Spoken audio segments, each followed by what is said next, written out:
Good morning, everyone, and welcome to the Unitarian Church in Fall River, Massachusetts.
Welcome to the Unitarian Church in Fall River, where we think religious questions are important, but we want to work out our own answers, where we gather to share ideas and support one another.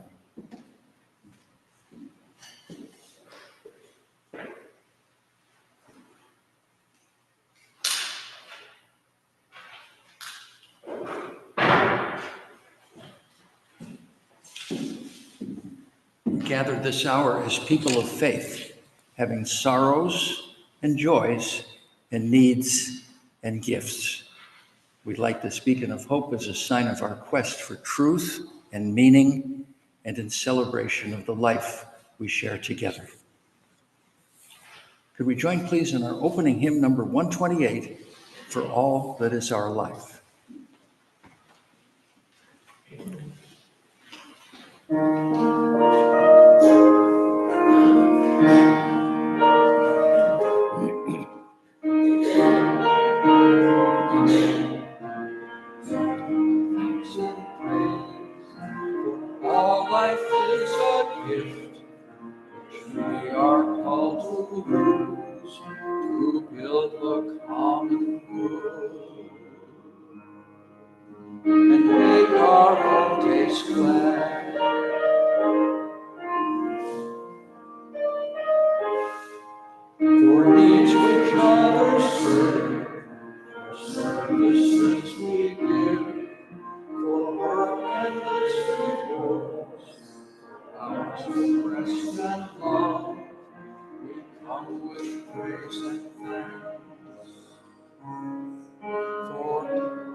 Would we please say together the unison affirmation in the order of service? Love is the doctrine of this church. The quest of truth is its sacrament, and service is its prayer. To dwell together in peace, to seek knowledge in freedom, to serve human need, to the end that all souls shall grow into harmony with the divine. Thus do we covenant with each other and with God. Please be seated.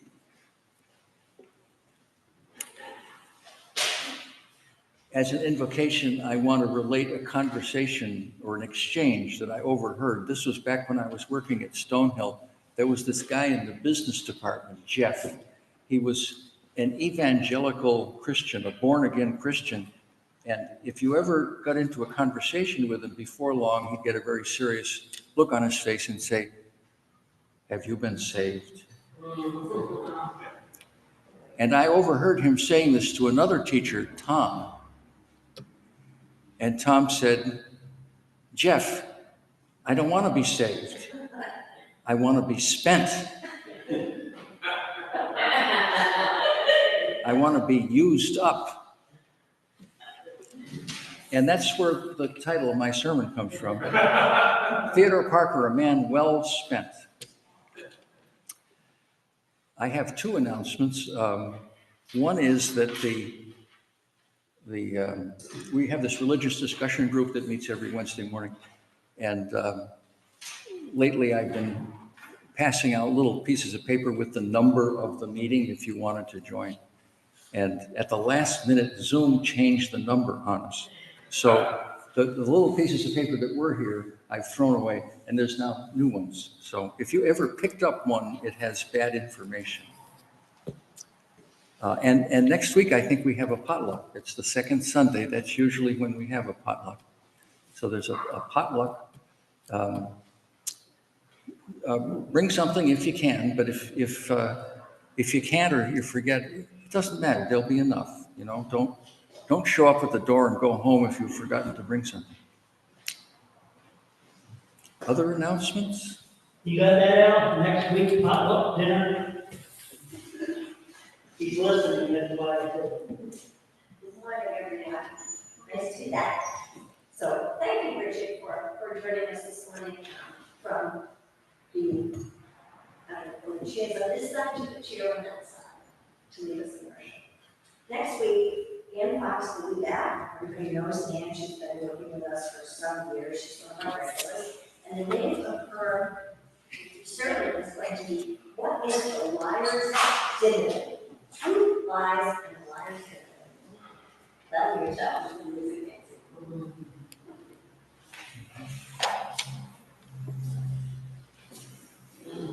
Other announcements? Then can we please be joined in a spirit of prayer or meditation? I'd like to read most of the 90th Psalm as a prayer. I like the 90th Psalm. Now, it has the word Lord in it, and when I see that word, I think of these ancient pre-scientific people really talking about Father Nature. Their idea of God, I think, is mostly what we would mean if we said nature. Lord, you have been our dwelling place in all generations. Before the mountains were brought forth, or ever you had formed the earth and the world, from everlasting to everlasting, you were. You turn us back to dust. For 1,000 years in your sight are like yesterday when it is past, or like a watch in the night. You sweep us away. We are like a dream, like grass that is renewed in the morning. In the morning it flourishes and is renewed. In the evening it fades and withers. All our days pass away, and our years come to an end like a sigh. The days of our life are 70 years or perhaps 80 if we are strong. This was before modern medicine. They are soon gone and we fly away. Teach us to count our days that we may gain a wise heart. How long? Have compassion on us. Satisfy us in the morning with your steadfast love, so that we may rejoice and be glad all our days. Make us glad as many days as we have, and as many years as we have. Let your work be manifest to us, and its beauty to our children and our grandchildren. And let your favor be upon us and prosper for us the work of our hands. Oh, prosper the work of our hands. Amen.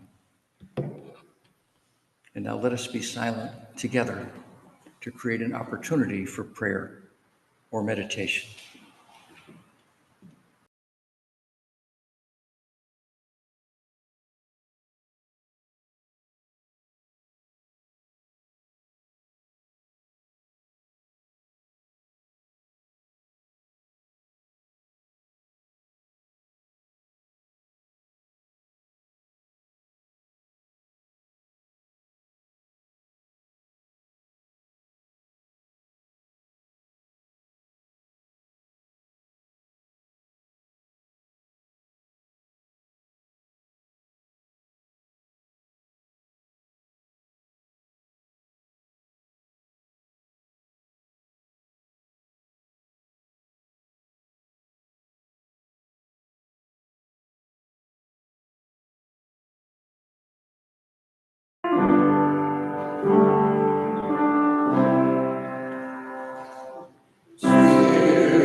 There's an insert in the order of service.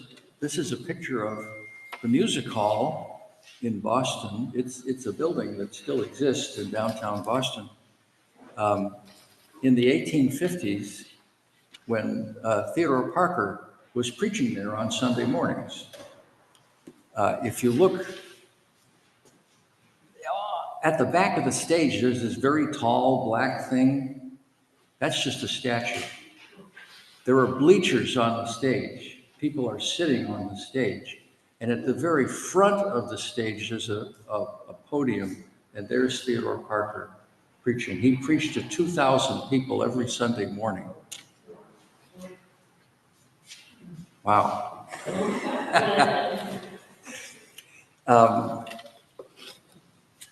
There was a thing that was passed in the US Congress in 1850 called the Fugitive Slave Law. And it required Northern officials to cooperate with Southern slave catchers who came up to catch fugitive slaves. And it obliged people in the North to give assistance and to return the fugitive slaves to the South. And this created, as you might imagine, tremendous indignation, especially here in Massachusetts. When the very first federal census was taken in 1790, we were the only state that had 0 slaves. Slavery had been outlawed here in 1782, thanks to John Adams's new Massachusetts Constitution. In 1854, I think it was, there was a fugitive slave named Anthony Burns. He had escaped from slavery in Virginia, and he was captured by a slave catcher who had come up from the South and was turned over to officials in Boston who were required by the fugitive slave law to put him in jail, and, pending his return to the South. And this created a tremendous furor, as you might imagine, in Boston. And at this time, Theodore Parker sent this letter around to Eastern Massachusetts, Boston, June 17th, 1854. That's about 3 weeks after Anthony Burns was captured. Dear Sir, the Vigilance Committee of Boston have directed us to address you on the subject of forming a Vigilance Committee in your town and neighborhood for the purpose of aiding persons claimed as fugitive slaves. If you will form such a committee in your town, we think you may serve the cause of freedom and humanity in several ways. 1, you may help such alleged fugitives to escape from actual danger by aiding them in their flight to Canada or some other place of safety where they will be out of the kidnapper's reach. Thus, you may help the individual. 2, you may arouse the sense of justice in the people of your town and neighborhood, and so prepare the way for checking and terminating the wicked institution of slavery, which is so perilous to the liberties of America.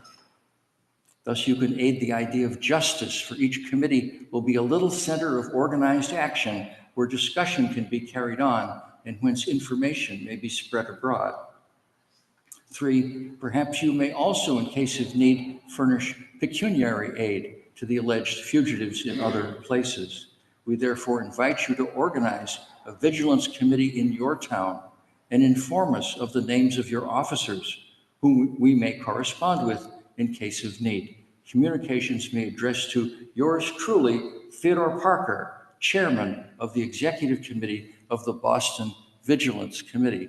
Here's a man who's famous, well-known, preaching to 2,000 people every Sunday in downtown Boston, publicly endorsing the violation of a federal law. To me, this is courage to do this. Notice the executive committee. I know some of those names. Lewis Hayden was a black man living on Phillip Street on Beacon Hill, and his home, which is still there and has a plaque on it, was an underground railroad station.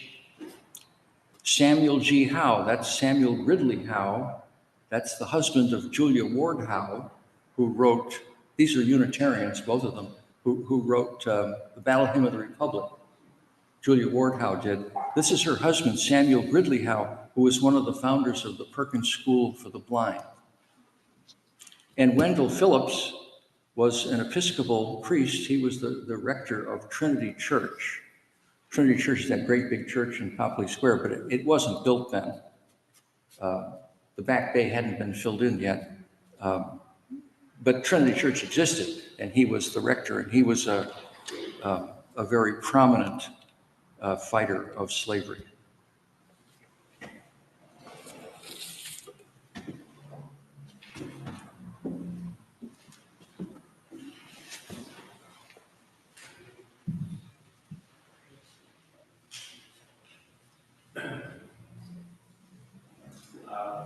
Music this morning, really does piece is by Steve.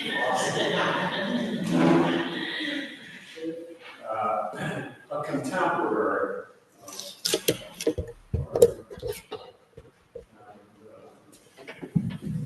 Want me to get something for you? I got it. I can move that if you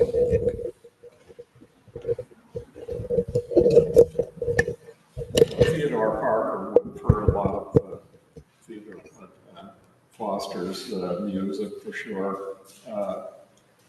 Foster didn't have a particularly fun life.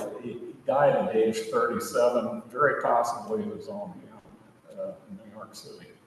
And he'd been to the South once on his honeymoon, but that was it. He was raised in Pennsylvania, went to school in Pittsburgh, whatever.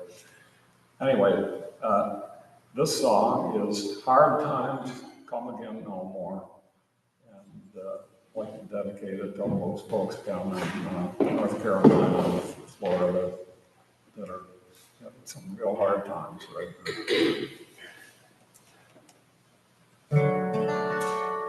Do, do, do, do, do,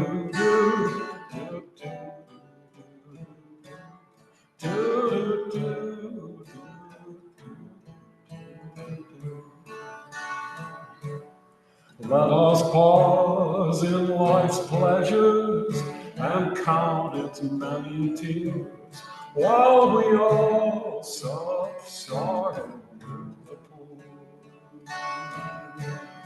There's a song that will linger forever in our ears. Oh, hard times come again no more. 'Tis the song, the sigh of the weary. Hard times come again no more.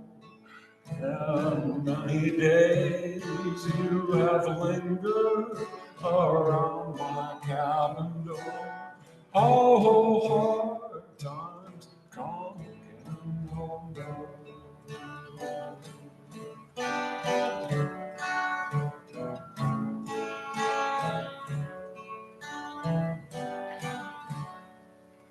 While we seek mirth and beauty and music light and gay, there are frail forms standing at the door. Though their voices are silent, their pleading words will say, oh, hard times come again no more. 'Tis the song, the sigh of the weary. Hard times come again no more.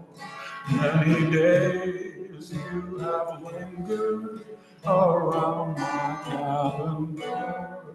Oh, hard times come again no more.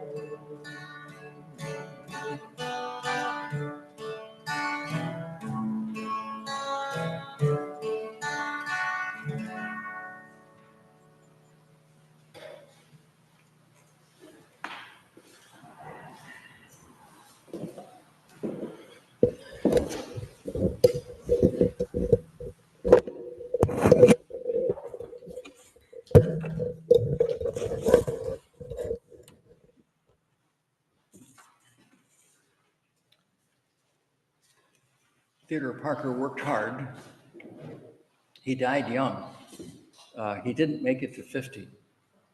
He struggled the last 15 years or so of his life with tuberculosis, which at that time had no cure. People would travel to places where the air supposedly was better. It was a lung problem, right? Actually, it can affect all parts of your body, but mostly it was a lung problem.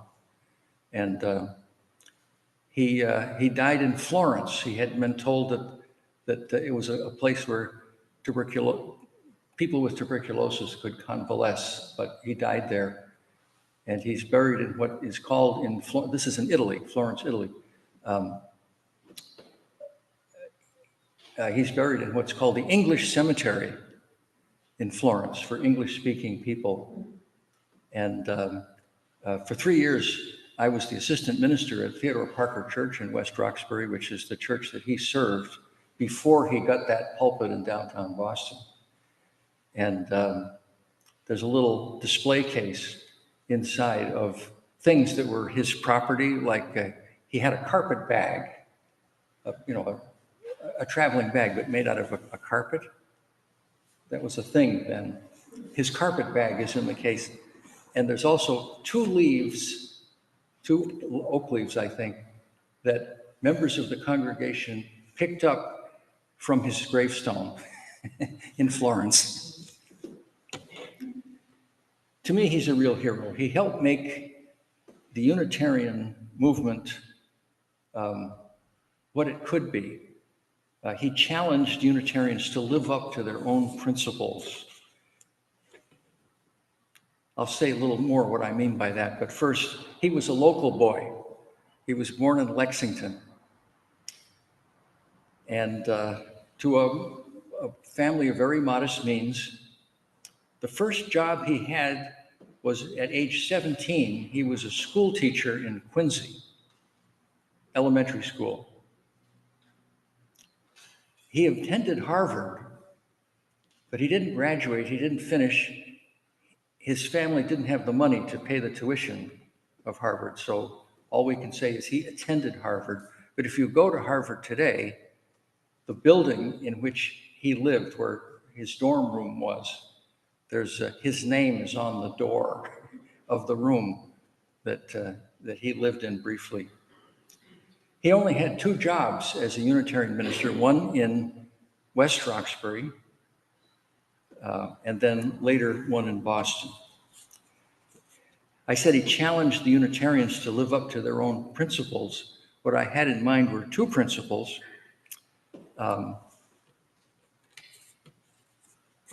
One is the Unitarians talked a lot about how open they were to new ideas, and he challenged that. He had ideas that were too new for the average Unitarian minister to handle. Let me do a little background here, if you don't mind. The Puritans came in the 1630s, and the Pilgrims in the 1620s, but the two groups had the same kind of religion. And they founded a church in each town, and the churches were independent. There wasn't any denomination. They were all self-governing. And over time, they evolved in two directions. There were these churches that went in a liberal direction. And eventually they were called Unitarian congregational churches.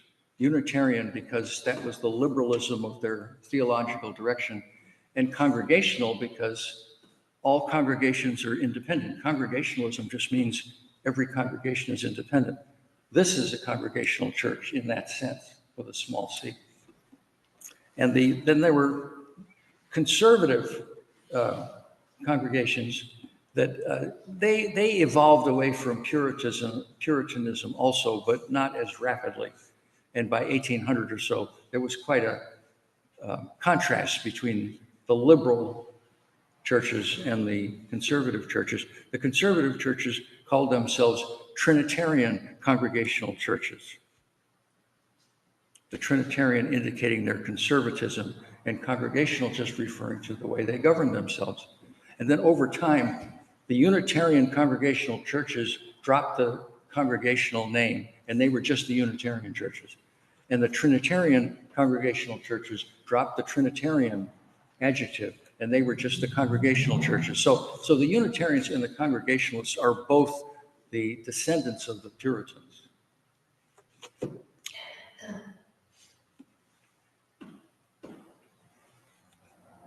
Until about 1800, every congregational minister could count on ministers in surrounding towns agreeing to what are called pulpit exchanges.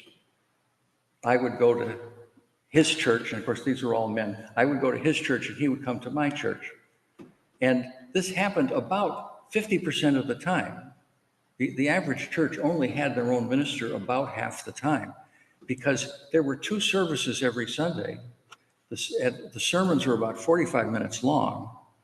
It was a tremendous amount of work, and it was only made possible by these pulpit exchanges, where a minister really only had to come up with 2 Sundays worth of stuff because he could recycle it, swapping the other 2 Sundays. And it wasn't just, it didn't just have that good effect. It also meant that the congregation had some variety, right? You got different people coming in, people with different ideas. And this was a time when ministries tended to be long. Some guy would graduate from seminary, go to a church, and be there the rest of his life, you know? So it was important to have an influx of new ideas. Well, about 1800, the conservatives stopped exchanging pulpits with the liberals. They didn't want liberal ideas exposed to their congregants. And that was the beginning of the split between the Unitarians and the Congregationalists, when the conservatives stopped exchanging pulpits. So then the liberals were just exchanging pulpits with each other, and the conservatives with each other. I said Theodore Parker had a new idea that challenged the Unitarians, who claimed that they were so open to new ideas. His new idea was called transcendentalism, which is basically the idea that we are, each of us, our own religious authority. And especially in matters of ethics and morals. This is from a letter that Theodore Parker wrote in 1837. He had just started his ministry in West Roxbury. "I preach abundant heresies," he said to his friend, "and they all go down. For the listeners don't know how heretical they are." To the people in the pews, these new ideas were fine. "I preach the worst of all things, transcendentalism, the grand heresy itself, none calling me to account therefore, but in fact, people's faces looking like fires new stirred thereat." He's saying people liked it. They liked hearing about it.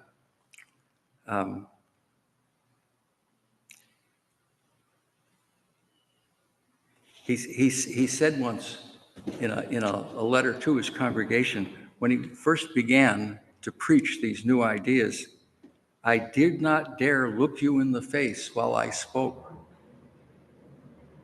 I clutched the cushions of the pulpit and read with a trembling heart. But to my great surprise, I find you were able to hear all that I had to say." In fact, they liked it. Let's see. I guess, yeah, okay. I have other quotations to read, but at other points here. The transcendentalist idea was we are our own religious authorities. That the morality in particular of Judaism and Christianity is correct, but we know it's correct. The Unitarian ministers at the time were saying the Judeo-Christian morality is correct because Jesus taught it. It's because Jesus taught it. That's how we know it's right. And we know Jesus spoke for God because God enabled Jesus to perform miracles. The mainstream Unitarian ministers were arguing this way. They were using the miracles to show that Jesus really spoke for God, and therefore what Jesus said about morals was correct. And transcendentalism, of course, just turns that upside down. Transcendentalism says, no, we can tell ourselves what's right and wrong. We don't need this kind of authority. Theodore Parker himself was very skeptical about miracles. He thought they were exaggerations of things that may have happened, but he didn't think Jesus performed any miracles. He thought he was an unusually bright and scholarly man. He knew German, and he could read the works of German theologians who were investigating the Bible and were saying the Gospels aren't histories. The Gospels are basically advertisements for Christianity. The Gospels are not histories. They were written decades after Jesus had died. And besides, the miracles are beside the point. I want to read you a few passages from Theodore Parker's most famous sermon. This was delivered not in downtown Boston, but at an ordination in 1841. He was still a minister in West Roxbury, and a new minister was being ordained in South Boston. And Theodore Parker gave the sermon on that occasion.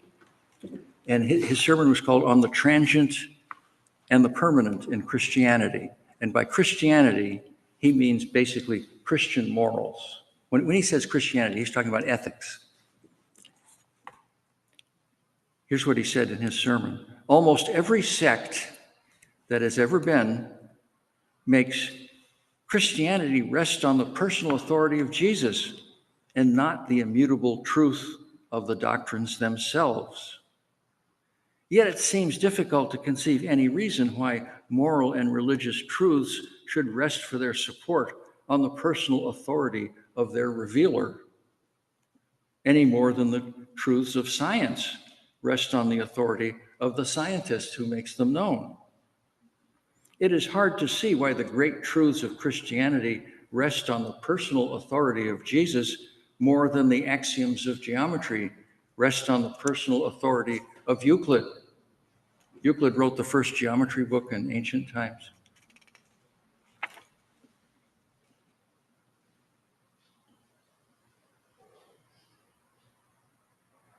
The connection,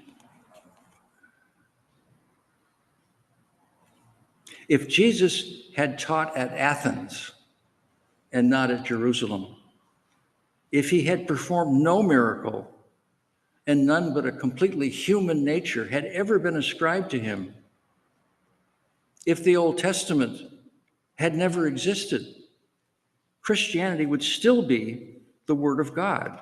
It would have lost none of its truths.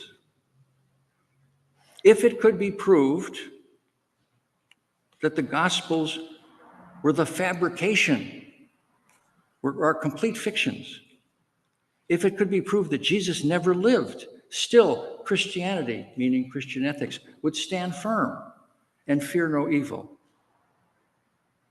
If Christianity is true, we should still think it was so, not because its record was written by infallible pens, nor because it was lived out by an infallible teacher.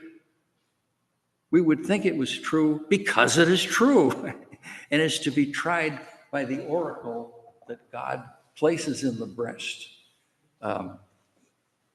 We have this conscience, this thing in our brains and in our hearts that tells us what's moral and what's not. We have our own religious authority in that sense.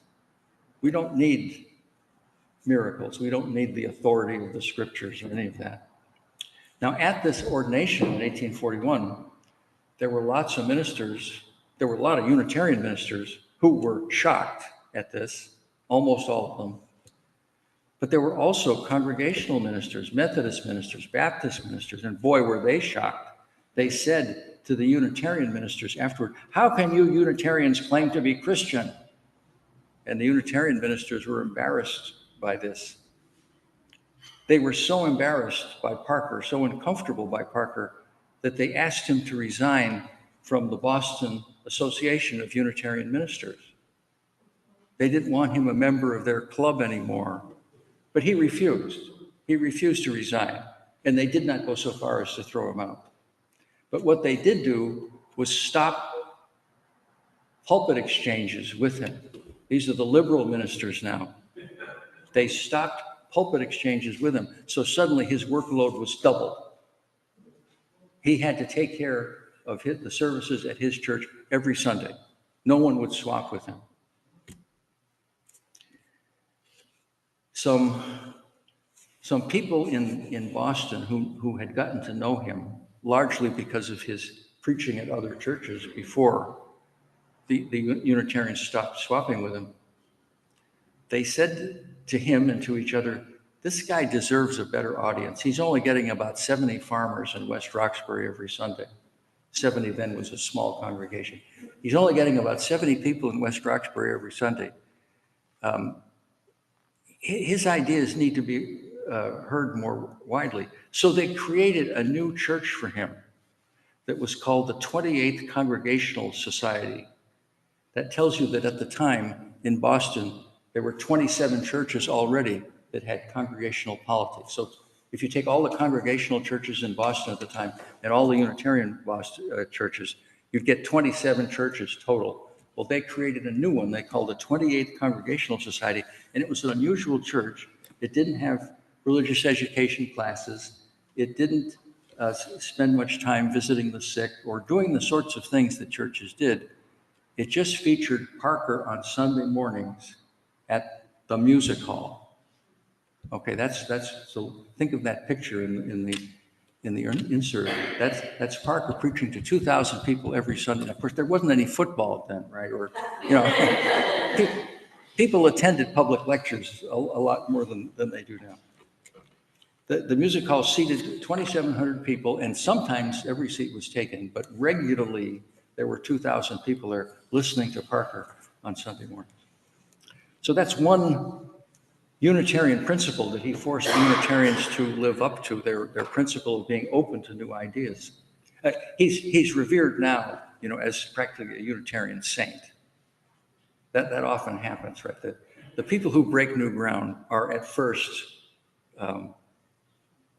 rejected. But after a while, people say, oh, yeah, he was right. Yeah. He's revered as practically a saint. The second principle that the Unitarians bragged about was that we are the religion of deeds, not creeds. Deeds, not creeds. We work out our salvation not by what we believe, but by what we do. What we do. And in this, Theodore Parker was again pushing the envelope in being so openly abolitionist. Everybody was opposed to slavery then. The abolitionists were the people who wanted it to end immediately. The other Unitarian ministers, they were opposed to slavery too, but they thought it should be eased out gradually, and they felt that over time it eventually would be. This was before the Civil War. A lot of Unitarian ministers were actually very hesitant to say anything against slavery from the pulpit because there were people sitting in the pews whose livelihoods depended indirectly on the institution of slavery. William Ellery Channing, a very famous Unitarian minister, he was quite a bit older than Parker. He was kind of a mentor for Parker. He was the minister of what is now the Arlington Street Church, that congregation. They had a different building in his time, but that church. And he started speaking very, very gingerly about opposing slavery. And it wasn't long before he was basically eased out of his pulpit. That is, his congregation didn't fire him, but they shunted him into other activities. They said, you can visit the hospitalized. You can represent us at public meetings, but you're not going to preach anymore. This was toward the end of his life. And it was because sitting in the pews of the Arlington Street Church, it was then called the Federal Street Church, sitting in the pews were people who owned textile mills. And their business depended on cheap Southern cotton made possible by the institution of slavery.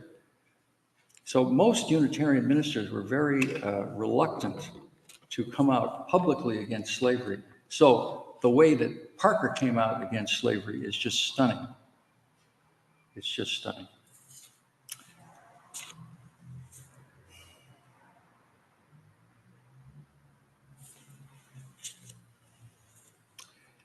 He died in May of 1860. 7 months later, South Carolina seceded from the Union and the Civil War was on. After the war, he became a hero of a new generation of Unitarian ministers. Today, the transcendental idea that everyone is his or her own religious authority is commonly held by people who go to Unitarian churches. Originally, that idea, it's called transcendentalism. It was also called Parkerism by the Unitarian ministers who were so upset at it. It was Parkerism for a long time. And today, our national organization is much less reluctant than it was in the past to speak out about social justice issues. We still struggle to live up to our principles. We still struggle to be open to new ideas. We still struggle to stand up for what's right, especially if it has a cost for us personally.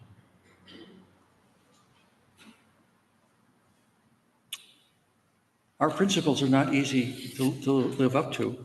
One thing you can do if you feel you should say something or do something that won't be popular, but that you're sure is right. One thing you can do is remember Theodore Parker. Maybe after your death, you'll be revered as a saint. No. And now for the support of this congregation and its work, the morning offering will be gratefully received, and I hope freely given.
We come to our time of sharing joys and concerns.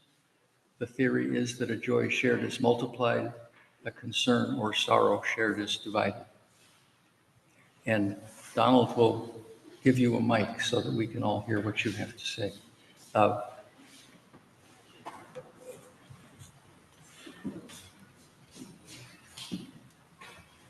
done nice benefit out of this, inspired by the evangelical Christian from Stonewall. I thought about my granddaughter, Louise is 2, and she goes to a daycare class with her. And I think she may have run into an evangelical Christian at daycare, because the other day she almost had a bad football and Sarah, her daughter, said, Jesus. And Louise said, Hallelujah. And you know it's her. Yes. So, Sarah doesn't get it.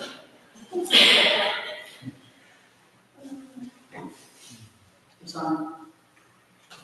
I have to go for a little bit of an operation in the hospital this week, just a hernia, too bad. But I depend on my recovery, I think this next Sunday's service. Thank you. Good luck to you. Good luck to you.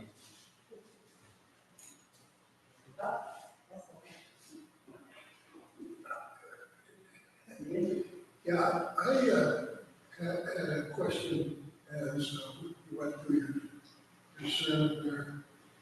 I think I heard a talk of reparations for slavery, and in the greater Boston area. Anybody else get that, or am I listening to the wrong channel? No? Not yet. Right.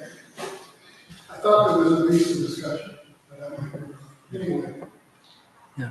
What happened, what happened? I know that the National Unitarian Association is gonna push that down the road, I'm sure. There's some very prominent black intellectuals who've come out against this as a bad idea, like Barack Obama has, Henry Louis Gates Jr. has, and a number of others. But the Unitarian, I don't mean our individual churches, but the National Association is going to be pushing that. I just have a cute story.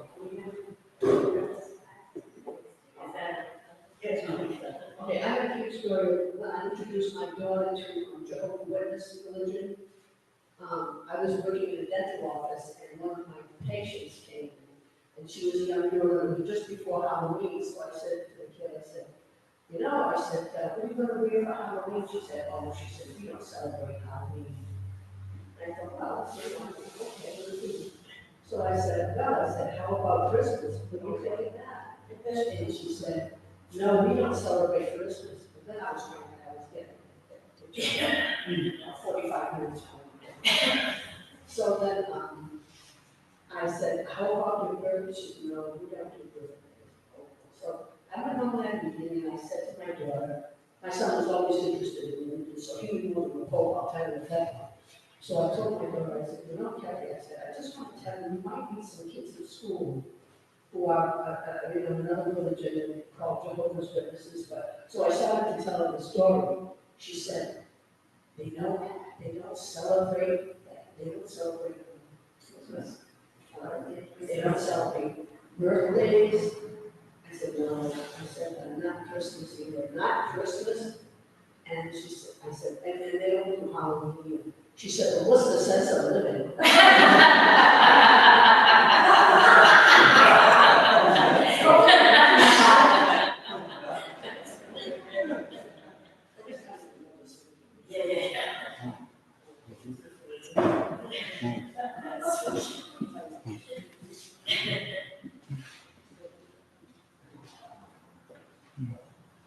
Anybody else? Then can we join in our closing hymn, Rank by Rank Again We Stand?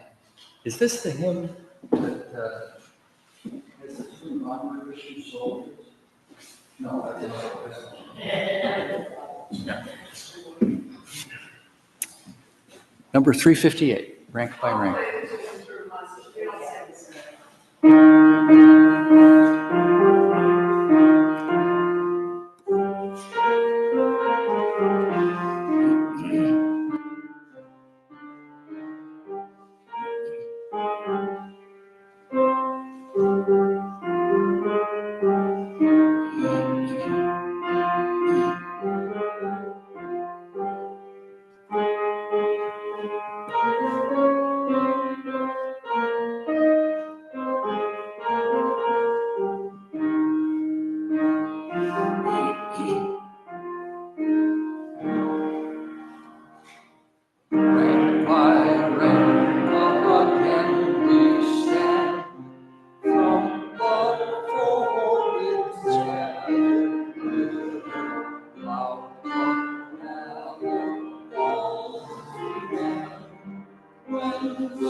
From the dream of the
May ours be a religion that, like sunshine, goes everywhere.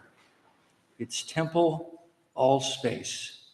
Its shrine, the good heart. Its creed, all truth. Its ritual, works of love. Amen.